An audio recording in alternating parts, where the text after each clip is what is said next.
Hi दोस्तों, welcome back to my channel. I am Dr. Arvinder Soin, Chairman and Chief Surgeon at the Medanta Institute of Liver Transplantation. आज हम बात करेंगे कि liver cirrhosis उन लोगों को कैसे होता है जो अल्कोहल नहीं पीते, क्योंकि कॉमन बिलीफ यही है कि उन्हीं को सिरोसिस होता है जो अल्कोहल पीते हैं। Well, I have to tell you today कि उसके दूसरे कारण क्या हैं। तो अगर आपको इस टॉपिक में दिलचस्पी है समझने के लिए कि अगर कोई अल्कोहल नहीं लेता उसको सिरोसिस कैसे होता है, तो प्लीज़ ये वीडियो ज़रूर पूरा का पूरा देखें।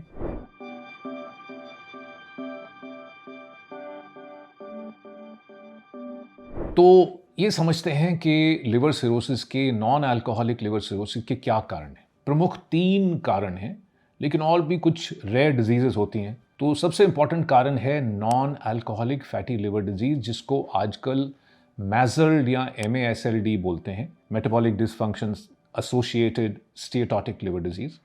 इसका मतलब है कि मेटाबॉलिक डिसफंक्शन की वजह से लिवर फैटी हो गया है, और वो उन लोगों को होता है जिनको अनकंट्रोल्ड डायबिटीज़ हो, जिनकी लिपिड वैल्यूज़ या कोलेस्ट्रॉल वैल्यूज़ डिरेंज्ड हो, यानी कि जो ज़्यादा होना चाहिए वो कम हो, जो कम होना चाहिए वो ज़्यादा हो, जिनको मोटापा है और जिनका लाइफस्टाइल पुअर है। तो ये उनको non alcoholic fatty liver disease होती है। इसके अलावा हेपेटाइटिस बी है और हेपेटाइटिस सी है, प्रमुख कारण हैं लिवर सिरोसिस के, जो अल्कोहल से रिलेटेड नहीं है। तो अब समझें कि ये होते कैसे हैं और इनके सिम्टम्स क्या हैं। हेपेटाइटिस बी और सी जो है वो एड्स की तरह ही ट्रांसमिट होती है। वो ब्लड से और बॉडी फ्लूइड से ट्रांसमिट होती है, इन्फेक्टेड नीडल से, इन्फेक्टेड सिरिंजेस से और सेक्सुअल इंटरकोर्स से, इन्फेक्टेड इंडिविजुअल्स के साथ से, ब्लड बैंक्स में, डायलिसिस मशीन्स में, जहाँ टेस्टिंग पूरी या चेकिंग पूरी नहीं होती है वहाँ पे। और फैटी लिवर डिजीज़ मैं आपको बता ही चुका हूँ क्यों होती है।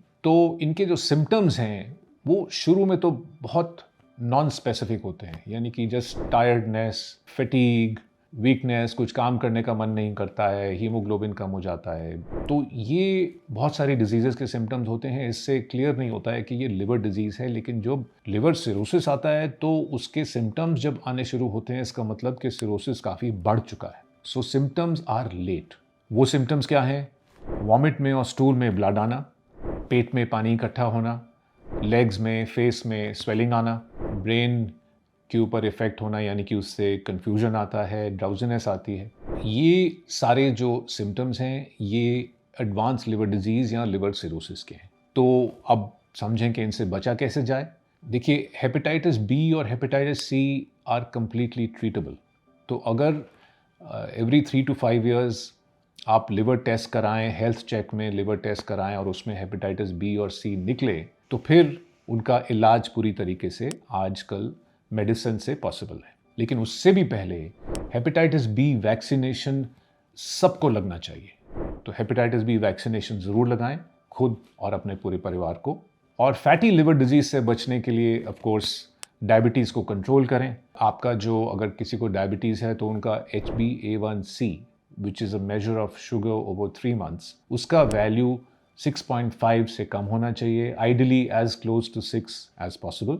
दूसरा है कि अगर जिनके लिपिड्स या कोलेस्ट्रॉल डिरेंज्ड हैं, उनके कोलेस्ट्रॉल नॉर्मल लेवल्स में आने चाहिए। Specially total cholesterol should be less than 200, LDL should be less than 100 और HDL should be more than 45 or 50।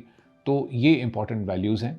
और फिर जिनका वेट अपने आइडियल वेट से 5% से ज़्यादा है, वो अपना वेट रिड्यूस करें, आइडियल वेट में लाएं। और लाइफस्टाइल चॉइसेस ऑफ कोर्स बढ़िया होनी चाहिए।